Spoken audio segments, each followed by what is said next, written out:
a morte do sargento Eliseu da Paz deu visibilidade novamente, inclusive, a esse crime que ficou conhecido como o caso Flávio aqui na cidade. Rose.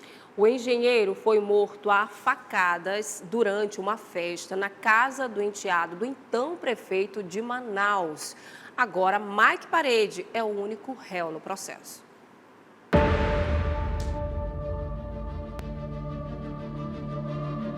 Madrugada de 30 de setembro de 2019. José Edvandro Martins de Souza Júnior registra um boletim de ocorrência sobre uma confusão que teria ocorrido horas antes em um condomínio de luxo na zona oeste de Manaus.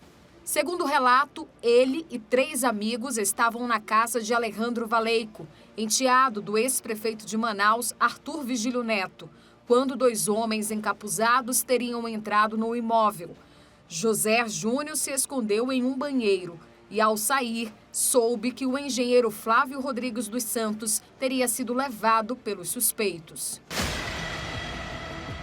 Na manhã do dia 30, o corpo de Flávio foi encontrado em um terreno no bairro Tarumã, com perfurações e sinais de tortura.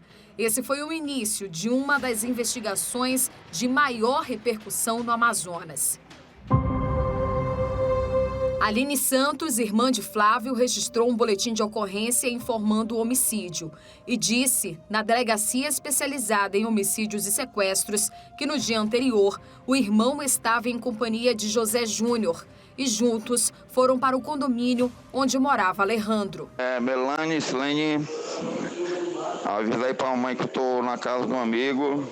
Eu vou ficar por aqui até um pouco mais tarde, hoje eu não trabalho.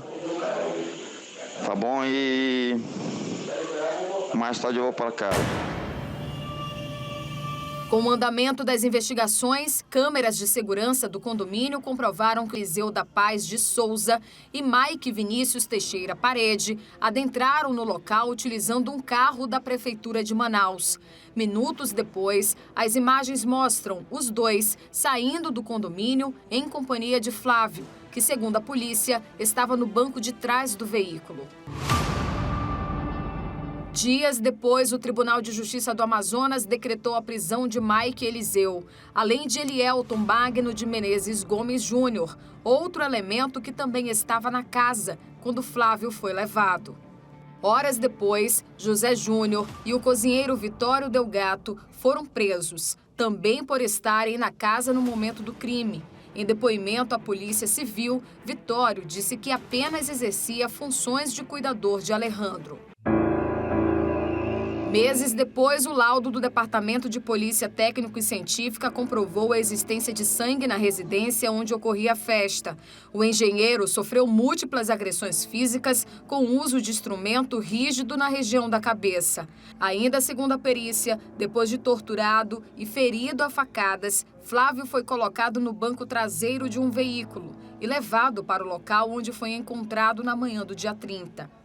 Em outubro de 2019, Mike Vinícius confessou à Polícia Civil a autoria pela morte do engenheiro, sem apresentar detalhes de como teria feito isso.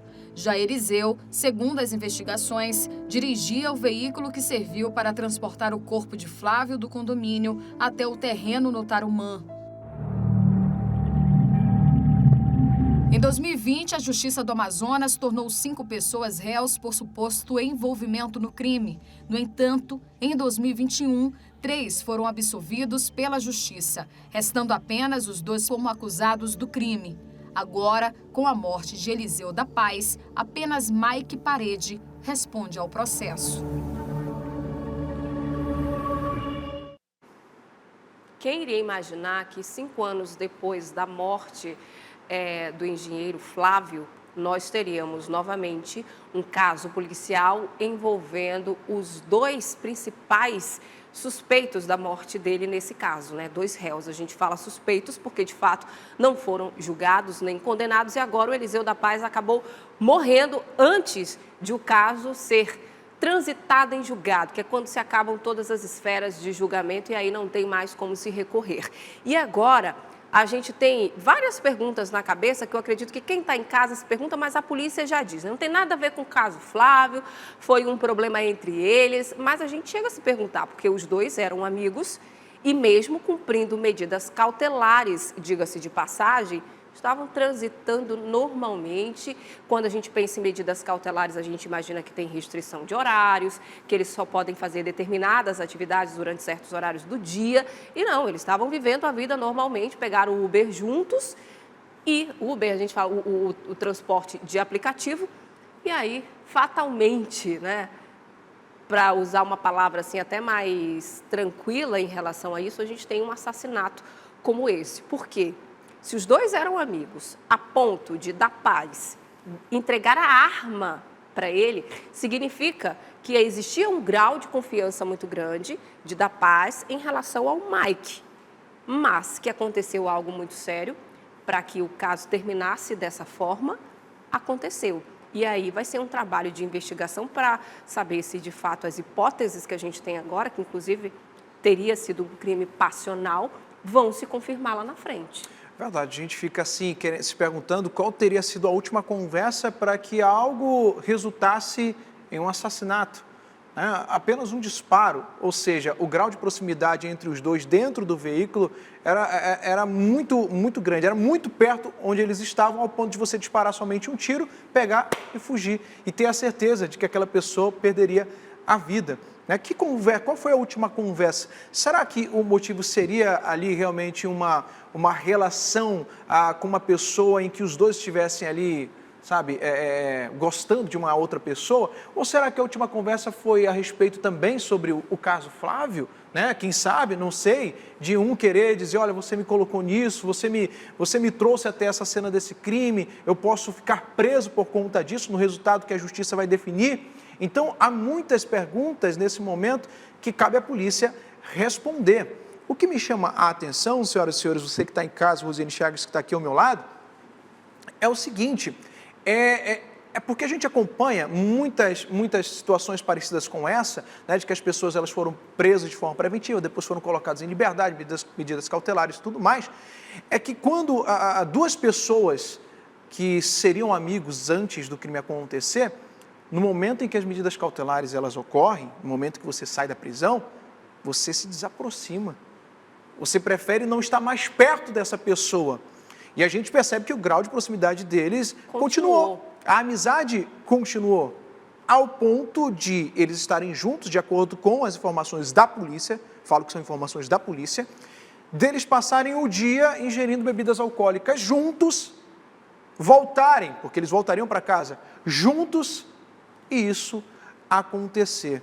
Então, de fato, tem muitas perguntas por aí. Eu acredito que a última pessoa, o último suspeito, né, não vai haver uma linha de investigação em torno disso, é do motorista por aplicativo, tá ali, né, ter tirado a vida, porque não tem condições, gente. A identidade do motorista por aplicativo, ela está até sendo protegida pela polícia, porque né? Ele é a única testemunha desse crime, né? Pegou os dois ali no determinado ponto, escutou um estampido, o tiro. No depoimento também, aliás, na entrevista da delegada, ali adjunta da Delegacia de Homicídios, a Marília Campelo, ela até relata que o motorista nem ouviu direito a voz do Mike, que sentou no banco de trás, enquanto o Eliseu da Paz sentou no banco de passageiro na frente, e que ele só escutou de fato o tiro e depois ele pedindo para ele parar o carro para ele descer. Me deixa aqui. Não quis mais dar detalhes, porque essa pessoa agora vai ser fundamental para essa investigação. Tudo que ele ouviu, tudo que ele viu vai contar muito, principalmente para o próprio Mike, porque agora, além dele responder pelo caso Flávio, em que ele é réu, ele também tem mais uma morte nas costas, porque a polícia já, de fato, considera ele como principal suspeito. Agora, é claro, tem todo um trabalho de investigação, a justiça é morosa, tanto é que a gente, 5 anos depois, ainda está falando de pessoas que são réus, que ainda não foram julgados. Tem muito chão pela frente, mas, de fato, só uma pessoa agora virou réu nesse caso, que é o próprio Mike, porque o Eliseu da Paz perdeu a vida.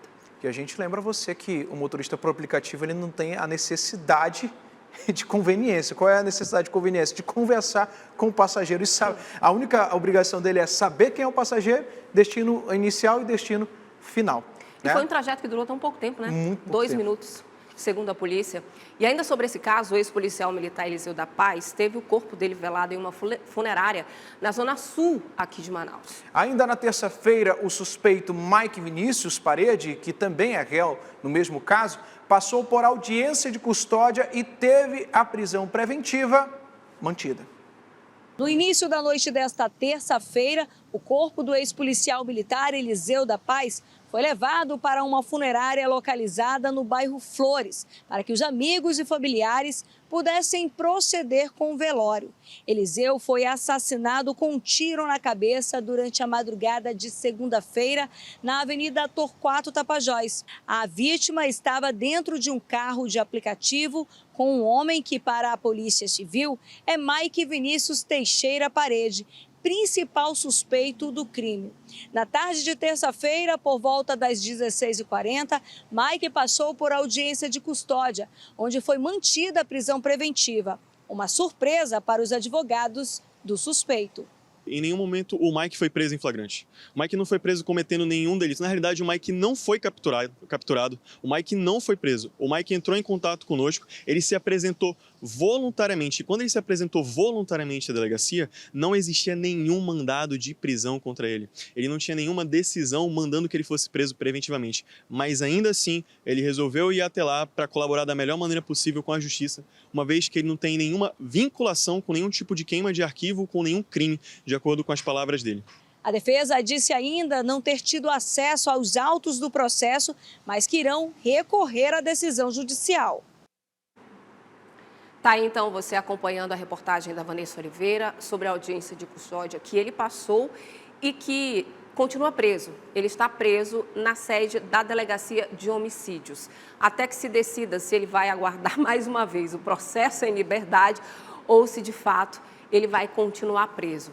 Quando a gente fala disso, eu até dou essa risada, assim, porque eu começo a lembrar de todos os casos que a gente trata aqui diariamente, da morosidade da justiça, de como a gente tem brechas na nossa legislação, principalmente se a gente for lembrar aqui que esses dois que estavam cumprindo medidas cautelares, o próprio da Paz continuava usando a arma. Eu tenho quase que absoluta certeza, porque a gente não pode afirmar isso com precisão, até porque a gente não tem nenhuma fala da delegada em relação a isso, e também não olhei o processo. Mas se você está cumprindo medidas cautelares, eu acho muito difícil que a justiça te dê liberdade para você usar a arma. Então, se ele estava usando a arma, provavelmente era de forma ilegal. Policial aposentado, é bom lembrar disso. Policial aposentado, exatamente, respondendo a vários crimes, e especialmente a esse assassinato do caso Flávio. Quer dizer, estava tudo errado, e a gente aguardando o desfecho de um crime, porque, vamos lembrar, a família do engenheiro Flávio está esperando até agora que a justiça decida sobre esse caso. Provavelmente, eles iriam a júri popular, porque quando a gente tem um caso de forte apelo, assim, emocional, a gente normalmente tem por parte da justiça esse encaminhamento para que eles sejam julgados, e agora ele, o próprio Mike, seja julgado através de júri popular. E a família até agora esperando. Aí agora revive tudo novamente, porque a gente ainda não chegou a um desfecho em relação a esse caso. Não foi julgado, estava respondendo em liberdade, transitando normalmente, inclusive portando arma de fogo que era do amigo, que ele dava. Que amizade, hein? Vou dar aqui minha arma para você segurar. Significa que ele tinha muita confiança, mas que essa confiança não era mútua. Verdade, eu acho que o maior impacto da família do Flávio, Rosane Chagas, é a questão de você receber a notícia de que os dois réus na morte do seu filho ali, né, que vão ser julgados pela morte do seu filho, estavam consumindo bebidas alcoólicas naturalmente, bebendo tranquilamente, respondendo ali nesse momento em liberdade mediante medidas cautelares. Né? Isso deve ser um impacto muito grande para a família do Flávio, porque, gente, meu filho morreu. Acabou a história dele.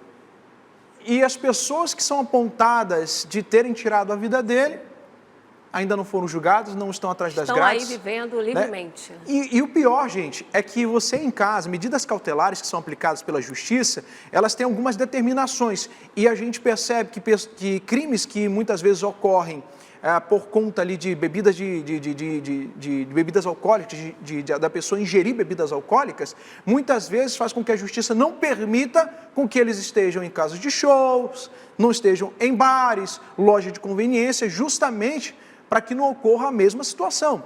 E o que a gente percebe? Eles tinham limite de horário, ultrapassaram o limite de horário. Eles não poderiam estar fazendo o que estão fazendo nesse horário e estavam fazendo. Possivelmente a justiça não teria liberado o uso da arma de fogo, por da paz, eles estavam com arma de fogo. Então a gente percebe diversos erros aí. Fragilizar a fragilidade, né? Sim, e fora que monitorar. Ambos, pelo que eu percebo nas imagens, não estavam com tornozeleira eletrônica. Se você é suspeito... E se tivesse, também não ia ia fazer muita diferença, né? Mas é só para a gente trazer aqui o quanto de erros nós podemos apontar em toda essa situação. E não culpa a justiça, porque a justiça está ali para cumprir, né, somente ali o seu papel, que está na Constituição. Mas culpa os órgãos que fiscalizam tudo isso, gente. Que fiscalizam tudo isso. É complicado demais. A gente percebe o quanto que a impunidade, ela faz com que as pessoas não liguem para o que está acontecendo. Estou respondendo o processo, estou ali tranquilo. É complicado, gente. E a gente vai continuar acompanhando todo o desdobramento da investigação da DHS, que já, né, inclusive por conta da prisão preventiva, já entrou, já está trabalhando e possivelmente na próxima semana a gente tenha outra atualização ou até mesmo até sexta-feira. É para saber se essa prisão vai ser mantida também, né? Quer ficar por dentro de todas as informações e da programação da Crítica? Faz o seguinte, se inscreve no nosso canal e ativa as notificações para não perder nada. Até o próximo. Tchau!